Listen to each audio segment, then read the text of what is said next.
The area on your screen now is Oyster Rocks Road in Milton, where it is confirmed one man is missing in the water. CoastTV News reporter Emma Aiken joins us live from the scene there. Emma, the man's coworker says the man was fishing when he fell into the water. We're on the scene at the end of Oyster Rocks Road here near the Broadkill River, where police have confirmed an 18-year-old male to be missing. CoastTV News spoke with his coworker, who says the 18-year-old was fishing with an uncle and a cousin near the water, standing kind of near the shore area of the water. When he fell in, the coworker says he then asked for help and was suddenly taken under the water, and he was confirmed missing at 3:45 p.m. On your screen now is some video from this past 2 hours showing the helicopter and the Coast Guard searching over the river, divers getting into dive suits to go search, getting together water rescue equipment. And there is at least 10 agencies on scene here and lots of concerned family and friends. And we will provide you with updates as we learn more on CoastTV News at 11. Back to you guys. And just 4 days ago, a swimmer went missing in Rehoboth Beach. On Sunday morning, just after 11, the search for that swimmer was suspended. The Rehoboth swimmer went missing Saturday night on Olive Avenue. He has not been recovered yet. We are staying up on both of these stories of these missing people, and we will keep you updated on our digital properties.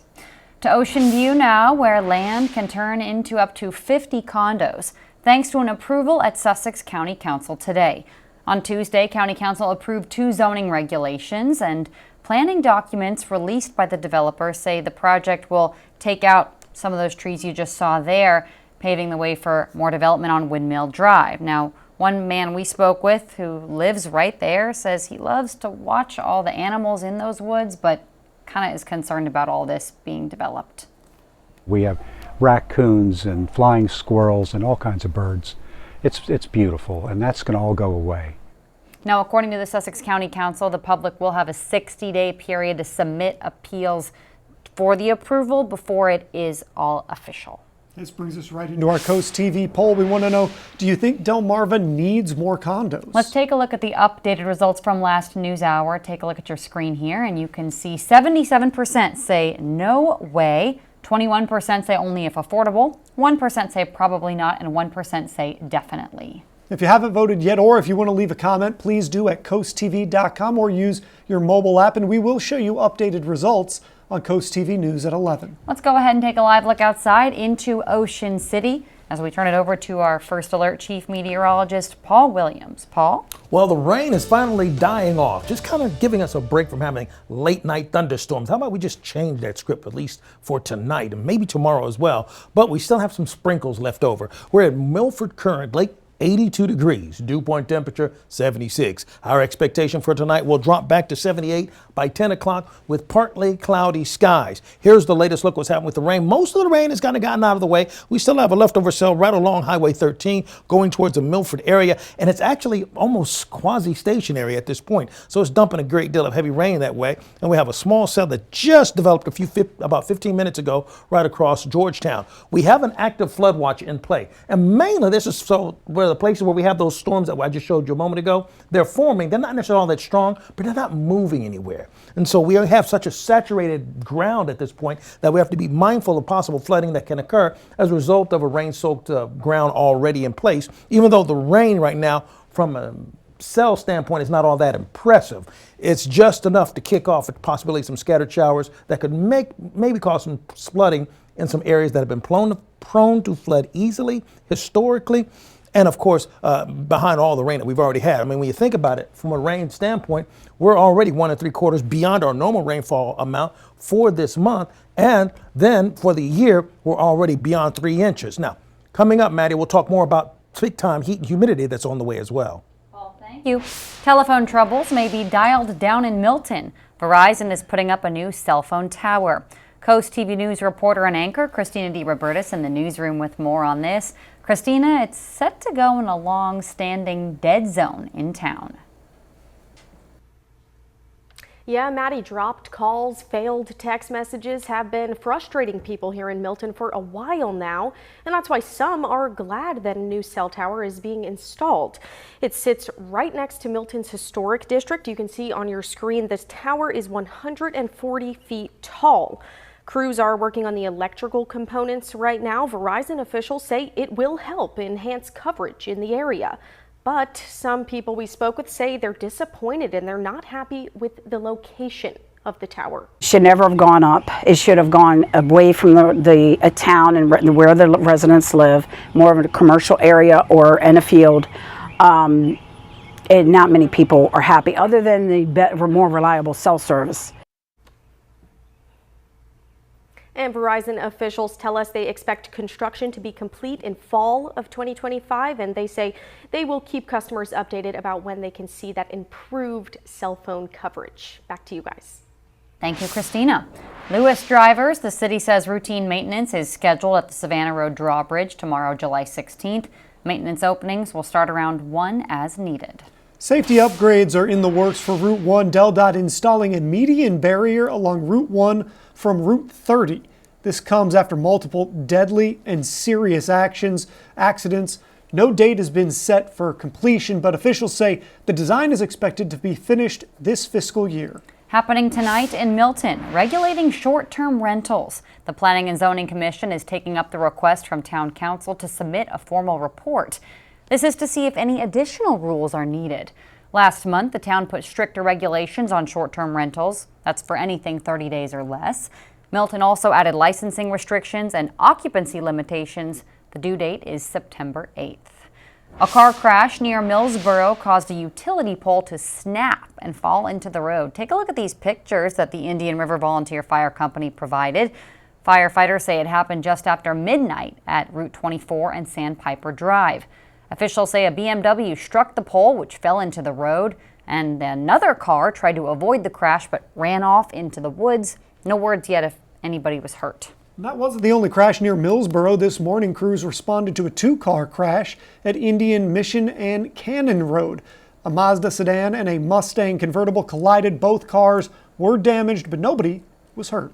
For months, a Sussex County group has met to come up with recommendations and ideas to shape future land use laws in Sussex County. But as CoastTV News reporter Emma Aiken explains, with just a few meetings left, there's a new concern that developers may try to rush projects in before the rules change. Open land next to development. It's a common sight in Sussex County, and not a welcome one to Sheila Pawalski. It does wreak havoc on our land and our environment and subsequently everything. To address the rapid growth in the area, the County Council created a land use reform working group. After 6 meetings, the group has drafted 22 recommendations, which the County Council says may be consolidated. Some include creating higher density for development in certain areas to create a variety of housing options, increasing maximum building heights, which could add more affordable units, and aligning road improvements with new developments. Pawalski thinks the group serves an important purpose. You want to hear the people who live here, who've been here their whole life and are so not used to the busyness aspect of the growth. But Lawrence Burke has lived here his whole life, and he disagrees. I do not believe the working group is going to fix the problem. The only thing that will fix the problem is when they raise our property taxes to be equivalent with the property taxes of the places the people that are moving here come from. The County Council says they want to turn the first few recommendations into ordinances as quick as they can, which would be subject to public hearings before decisions are made. But with that, Councilwoman Jane Grunenbaum says she is, quote, concerned applications will come through to get ahead of these changes. Other members echoed the worry, which sparked talks of a potential pending ordinance doctrine, where the aim would be to make sure people aren't filing applications abnormally quick. For now, Sussex County keeps growing, and ideas of how to deal with that do too. Another point the County Council wanted to make extra clear today is that the members of that working group are all volunteer. They don't make decisions. The task force is advisory to the County Council, and it will be up to Council to make those decisions. The Land Use Reform Group, in case you didn't know, has 10 people on it, including members of the Sussex Farm Bureau. There's also affordable housing advocates engineers, developers, and environmentalists, just to name a few. And we have a lot more news to get to this evening. As we roll on here at 6, we preview our local teams as they gear up for the Mid-Atlantic Regional Tournament in Little League Baseball.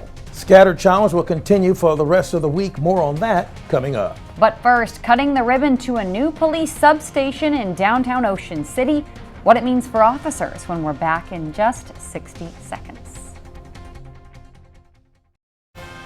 This is Coast TV News at 6.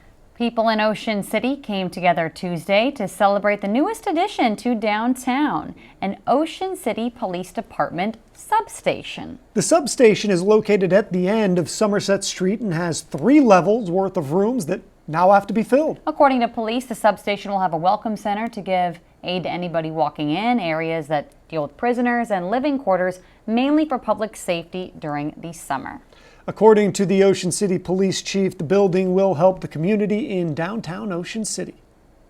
More room, more accessibility, for our bicycles, our quads, provides us additional parking down here. And again, probably the biggest thing is the community. It puts us very much in touch with the downtown community here in Ocean City.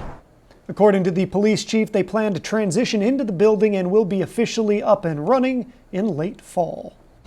Taking a look at your golf forecast, we're looking for it to stay very steamy for tomorrow, and we'll get a chance to warm to 88 degrees, still very steamy indeed and humid.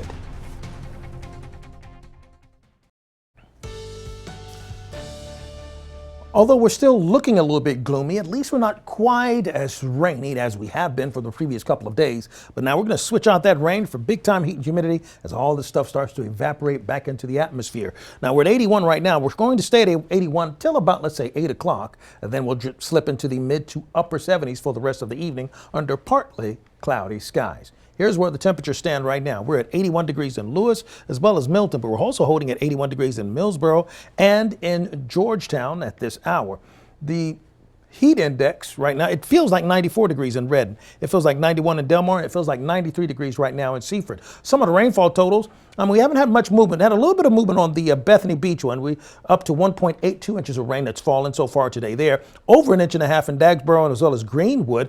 And we're just shy of 1 1/4 in Georgetown and just above 1 1/4 for us actually in Laurel. Some other locations, we have more than 1 inch of rain for us in Milford, Delmar, close to 3/4 of an inch of rain for us in Stokely. Lewis and Harbison both at 0.65 that is, in Ellendale, and just about a third, just a little bit over 1/3 of an inch of rain for us in Rehoboth. So here's the latest look at the rain right now, and it's breaking up along the beaches. We have some leftover scattered showers over Greenwood right now, but it's just heavy downpours, not seeing any hail formation right now, and another wave of rain is making its way across portions of Georgetown.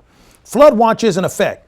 One of the big reasons because those showers that I just showed you, they're very slow movers. They're like creepy, very slow, creepy crawlers right now, not moving very rapidly. So that gives them a better opportunity to dump more rain in a particular area. And so this is where we have rain-soaked land, and so since we've already got a lot of water in it, kind of like a sponge, it already has a lot of water in it already. It's kind of what's happening with our land mass right now. So, just the smallest amount of rain, particularly if it's a slow-moving system, could create an opportunity for scattered showers or scattered flooding. Not much in the way of rain that's forming over the Delmarva Peninsula, so that's going to help out. Later on this evening, most of the models are in agreement that this is going to melt off of the coast and out of the way. Wednesday starts off cloudy. Now, overnight, we'll start off in the 70s, for example, and for the next few days, we'll have about a 36% chance of rain on Wednesday, dropping to a 12% chance on Thursday. Don't get happy about Thursday, because it's going to be very hot on Thursday, feeling like 105. So take a look. We're start off at 76, 77 degrees Wednesday morning at 6:30. Clear skies. Cloud cover mixed in with a little bit of rain. We can see a spot shower pop up really for the beaches, Rehoboth, Dewey, Bethany, and Fenwick Island, maybe Long Neck. And this is going to be pushed along with the winds coming out of the south. Then it clears out, but it still stays cloudy. Thursday, we see more opening as far as the sunshine is concerned. But the bottom line is we're going to dance between very humid to miserable till we get to, let's say, Saturday, where we'll dip to humid. Imagine that. We're going to dip to humid. Let me show you why I'm saying that. It's going to feel like 103 degrees in Seaford, 7:30 in the evening for Thursday. And then we're going to have another 100-degree heat index today for going into Saturday is when we'll finally see things turn around. Now for Thursday, we're looking pretty clear. Now you'll notice on Friday, cloudy skies and scattered showers are in and around the vicinity. And then we look for more in the way of rain for Saturday going into Sunday. we see those scattered showers really kicking in. Finally, here's a look at the extended forecast. We're just basically watching out for just spotty showers for us on Wednesday, a few wet roads. Not a big deal, but big enough to slow you down just a little bit for Wednesday. Thursday's the day. If there's a day I really wanted to pick for you to be really mindful, it's Thursday because the heat index is going to stay at about 103, and Friday likely about 101, 103 as well. And as we go into the weekend, well, the bottom line is you will need your umbrella if you have any kind of outdoor activity because Mother Nature is probably not going to back down for the whole day for you. All right, Paul, thank you. Well, back to school season. It'll kind of be here before you know it, and Westminster Presbyterian Church is collecting new backpacks and school supplies for students at Georgetown Elementary School. You can drop off your unwanted supplies anytime before Thursday, July 31st. The Delmarva Sports Network from the Wawa Studios. What's going on, sports fans? The Little League Regionals are right around the corner, and two of our local teams will be vying for a spot in the Little League World Series. Del Mar defeated Tri-City in the state championship 10-0 to send them to the next stage. Del Mar will be representing Team Maryland starting this weekend. And Camden, Wyoming came out on top as Delaware state champions 18-0. They are Connecticut bound as one of the two local teams who will be representing Delmarva. Game 1 will be on Sunday. As you can see, Del Mar takes on the squad from Pennsylvania, and Camden, Wyoming will play in Game 2 on Sunday at 1 p.m. against Washington, D.C. We'll have the chance to talk to both of these teams before they hit the road, so make sure you head over to DelmarvaSportsNetwork.com for the in-depth interviews with both teams. And the MLB All-Star Game is tonight. Ryan O'Hearn will represent the Orioles. Kyle Schwarber will be there for the Philadelphia Phillies, while James Wood will represent the Nationals. The action takes place at 8 p.m. in Atlanta, Georgia. That over sports. Have a great night, everybody. Right now at Dry Tech, we're at 79 degrees, dew point 76. We'll drop down to 78 by 10 o'clock with partly cloudy skies. We are tracking one shower that's moving across Highway 16 between Greenwood and Oakley, but it's not moving very much. Another area of rain is just to the west of Georgetown, and we're looking for those scattered showers to stick around at least for the next 30 minutes most. Flood watch is in effect for most southern portions of our viewing area. Keep that in mind, please. Dawn Galloway of Dagsboro, congratulations. You're our umbrella winner. Handy to have an umbrella, actually, because we got a lot of rain to deal with, right? By the way, speaking of that rain, if you want to know more about what's happening in your area, you can call our weather line. Sponsored by the law offices of Brockstead, Mandalis, and Federico. Your forecast is just a call away. And finally, here's a look at your exclusive 10-day forecast. 88 with a chance of scattered showers on Wednesday. Not so much a chance of rain on Thursday, but definitely an opportunity for the heat and humidity to kick back in full throttle. Feeling like 100+ degrees both Thursday and Friday. All right, Paul, thank you, and thanks for joining us here for Coast TV News at 6. For more news, more local weather, download our Coast TV News app. The NBC Nightly News is up next. And we'll see you later tonight for Coast TV News at 11. Have a great evening.